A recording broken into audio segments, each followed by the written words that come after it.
Olá, bem-vindos ao nosso canal, onde nós falamos sobre vida cristã e tudo que toca nela. Hoje eu quero pensar junto, trazer uma reflexão junto com a gente, pra gente pensar nisso sobre algo que eu acredito que a maioria dos cristãos já devem ter sentido e algo que eu particularmente sinto bastante, que é o silêncio de Deus.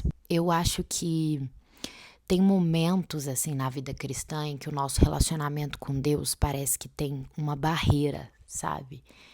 No meu imaginário, quando eu era criança, eu pensava que a gente falava, né? E aí a oração ia pra cima. E assim, às vezes eu acho que parece que tem uma barreira, né? E às vezes o que a gente tá falando ou o que a gente anseia não chega até lá. E a gente ora, a gente espera, a gente faz o que a Bíblia pede, né? Que é pedir pelo que a gente precisa e agradecer pelo que a gente tem. E você faz isso de novo e de novo e parece que tudo que tem é um silêncio. E muitas vezes, eu acredito que grande parte das vezes a gente se sente como se a gente tivesse abandonado, né? Por que Deus está calado? Por que Deus não fala comigo? Entendeu? Por que Deus não me ajuda ou não me mostra uma resposta ou não me dá um sinal? E tem um autor que chama C.S. Lewis e quando a esposa dele morre, a Joy, ele escreve assim no livro dele O Problema da Dor.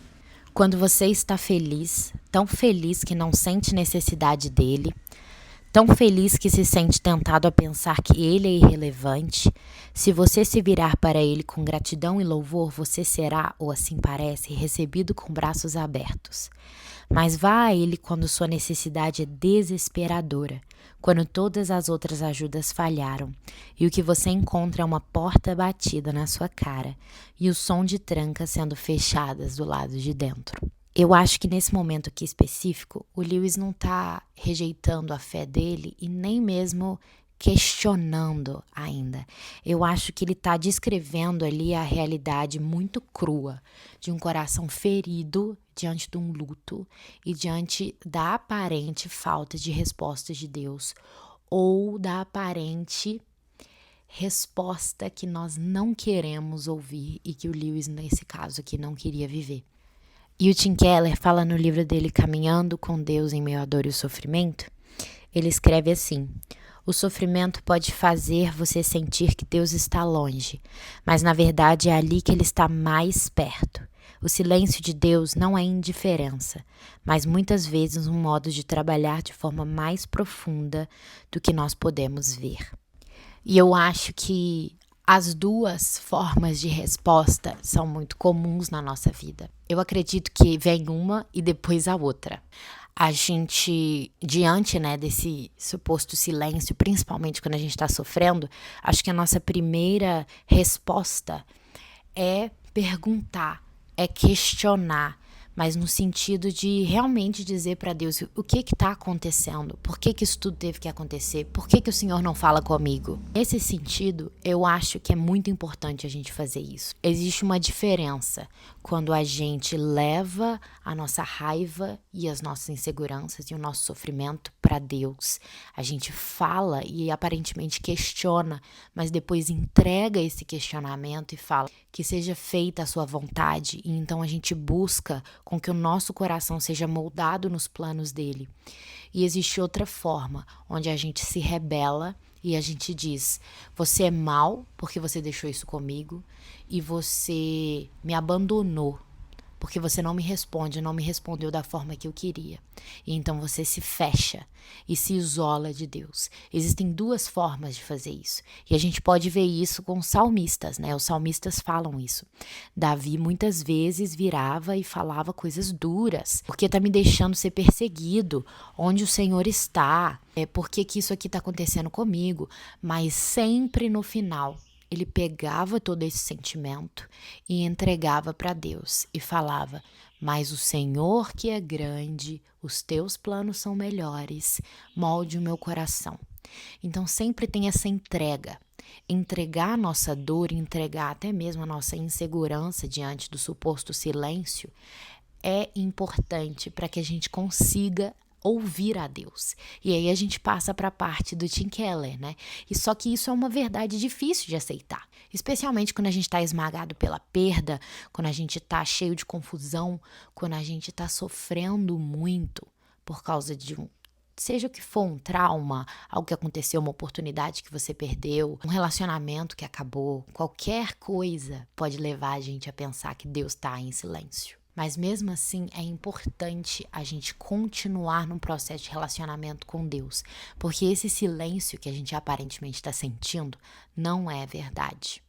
Da mesma forma que no sofrimento a nossa fé é refinada porque não tem nenhum outro lugar para a gente correr do que Deus, no silêncio a confiança também é transformada e aprofundada. Eu acho que é nesse silêncio que a gente acaba se perguntando algo muito importante. Eu busco a Deus por quem Ele é ou pelo que Ele pode me dar? No silêncio, né? No silêncio de Deus, eu acredito que o coração, ele aprende uma nova forma de confiar, além do que a gente acredita que Deus pode dar pra gente ou fazer na nossa vida. Não porque a gente entende tudo o que está acontecendo, mas porque a gente compreende que a vida é muito maior do que a nossa história. A nossa história está inserida na grande história. E Deus já prometeu pra gente tudo que vai se cumprir. E isso não é o fim das nossas dores, o fim das nossas inseguranças ou dos nossos medos ou confusões. É a eternidade e uma vida de louvor com Ele e a Ele. E nesse livro, né, O Problema da Dor, que o C.S. Lewis escreveu, no final dele, né, eu não vou deixar você só vendo aquela frase punk, né, no final do livro dele, ele escreveu assim, ele não recebeu as respostas que ele queria, mas ele escreveu assim: você nunca sabe o quanto crê em algo, até que a sua verdade ou falsidade se torne uma questão de vida ou morte. A fé verdadeira nela não é provada quando tudo vai bem, ela é provada quando tudo vai mal.